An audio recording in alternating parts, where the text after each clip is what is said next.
Many people have lost their jobs during the pandemic, and some have, well, they've been let go without a proper severance package, if any.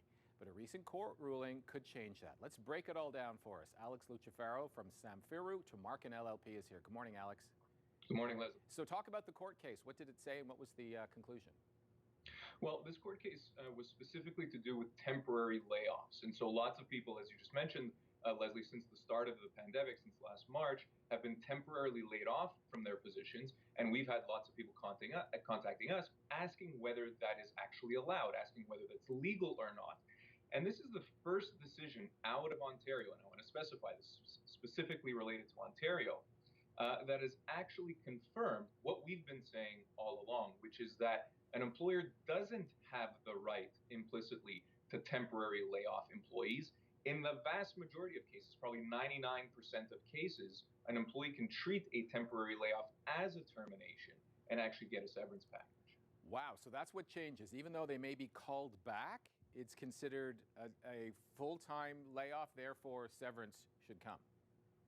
The actual layoff itself, so at the time that happened, whether that was back in March or April or May or any time 2020 into 2021, that temporary layoff without an employee's implicit acceptance, and as a sidebar here, an employee can still accept a layoff if they so choose, and maybe there might be some reasons to accept a temporary layoff. Again, we're talking about temporary layoffs here. But for those employees that don't want to accept temporary layoffs, they have another choice. They're not just forced to sit at home and wait to be called back to work. They can actually treat their employment as terminated, even though it's just temporary, quote unquote, and again, obtain a severance package based on their age, their position, and their years of service. And of course, the longer you've been with an employer, the more severance you're going to get. Can you give me an example of how that would play out?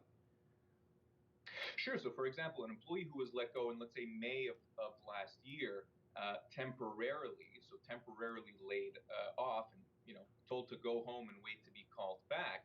That employee, and let's say that employee hasn't been called back yet, that employee can now decide, you know what, I've waited long enough. I've never agreed to this temporary layoff. It always, didn't sit well with me. I'm now going to treat that as a termination and get a severance package.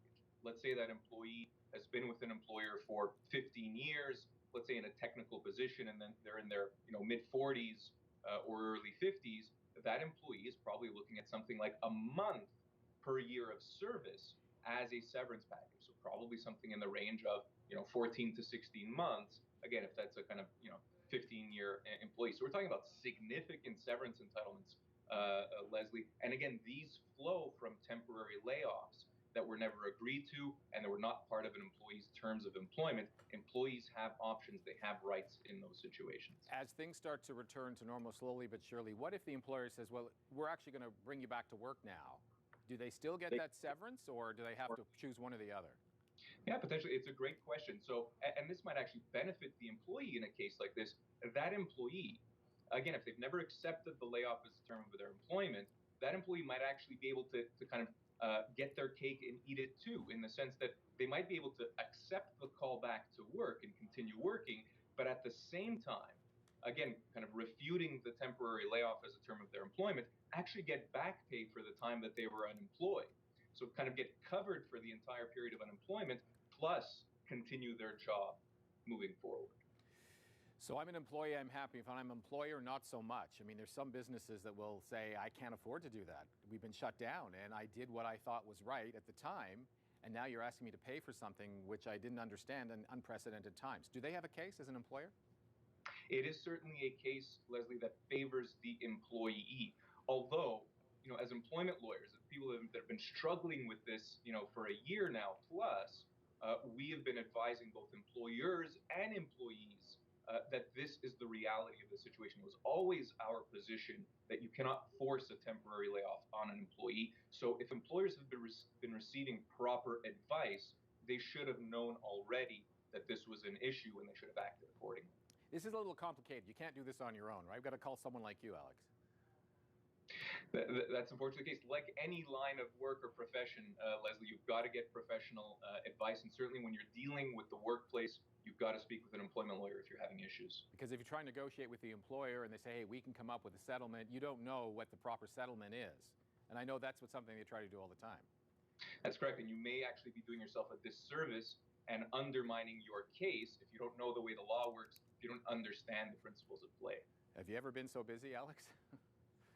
It's certainly been a hectic and busy year. Unfortunately, for better or worse, the economy's certainly taken a toll. We've been quite busy as employment lawyers, resolving exactly these kinds of situations. And most of them don't actually go before a judge, right? They don't. Most of them certainly will settle even out of court before a court case like this even has to be commenced. And that's the right way to do it, Leslie. A lot of times there's risk on both sides of the table. And so you want to reach some sort of resolution, some sort of compromise between employer and employee. And usually that's the fair result. Lots to digest there for people at home. Thank you, Alex. Appreciate it. Pleasure. Alex Lucifero, Samfiru Tumarkin LLP.